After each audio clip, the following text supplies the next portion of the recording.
Fala, pessoal! Amanhã, às 17 horas, tem a grande final da Libertadores da América. Atlético Mineiro, que tenta buscar o bicampeonato, Botafogo, que tenta conquistar o seu primeiro título, e será o 6º título seguido dos brasileiros. E vamos recapitular como que chegam os dois times na final. Desde que o Botafogo soube que era finalista, ele teve 5 jogos no Brasileirão, com 2 vitórias e 3 empates. Seguiu na liderança do Brasileirão. Com os 3 empates seguidos, chegou a perder a liderança, mas retomou no último jogo, que venceu para o Palmeiras fora de casa. Já o Atlético Mineiro teve 5 jogos no Brasileirão e a final da Copa do Brasil.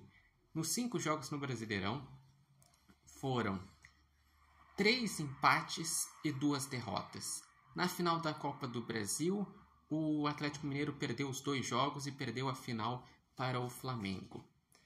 E analisando as campanhas, o Atlético Mineiro ao todo teve 12 jogos, porque entrou na fase de grupos.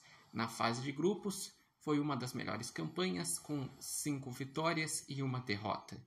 Depois, nas oitavas de final, empatou um jogo e venceu outro e passou pelo São Lourenço. Perdeu um jogo e venceu outro e passou pelo Fluminense. E na semifinal, o Atlético Mineiro venceu um jogo e empatou outro. Então, no total, foram 8 vitórias, 2 empates e 2 derrotas na campanha do Atlético Mineiro. Já o Botafogo, ele tem 16 jogos porque jogou as fases preliminares, os 2 mata-matas. Ele passou pelo Aurora, com 1 empate e 1 vitória.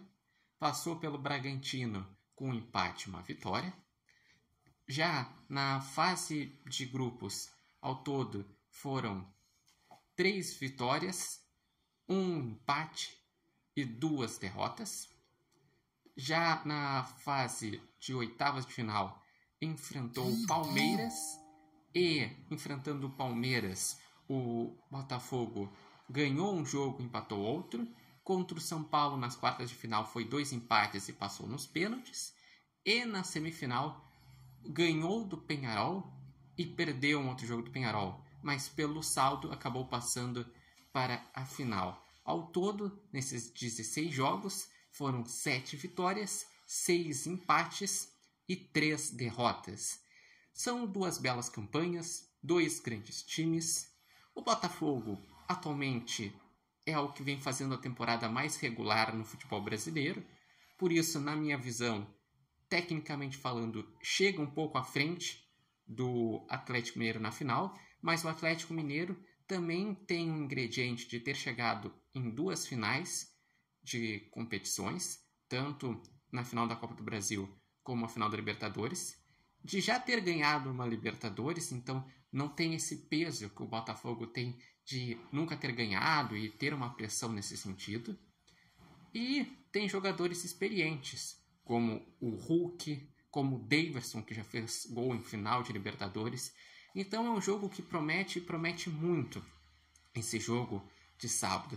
Lembrando que esse jogo também vai impactar no Brasileirão, porque, primeiro, o Botafogo, dependendo de como que for esse jogo, vai chegar de uma determinada forma contra o Internacional, o jogo da quarta-feira no Beira-Rio, jogo que inclusive pode garantir o título para o Botafogo. E também influencia em relação ao número de vagas para a Libertadores. Se ganha o Botafogo, o G7 vira G8.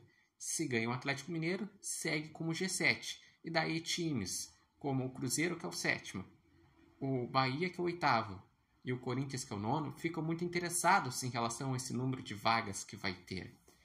E em relação à final brasileira, já vai ser a 6ª final entre brasileiros na história e a 4ª desde 2019, que desde 2019 teve a final brasileira em 2020 entre Palmeiras e Santos, em 21 entre Flamengo e Palmeiras, em 22 entre Flamengo e Atlético Paranaense e agora entre Atlético Mineiro e Botafogo. As outras 2 finais tinham sido em 2006, quando teve Inter e São Paulo, e em 2005, quando teve São Paulo e Atlético Paranaense. Então, qual o palpite de vocês? Quem vai ser o campeão? quem será o grande destaque da Libertadores da América? Deixem aqui os seus comentários, lembrando que esse vídeo tem oferecimento de Nova Marca e Barbearia Independência, e vocês podem acompanhar o Repórter Matheus Wolff no TikTok, no Instagram e no canal do YouTube Repórter Matheus Wolff.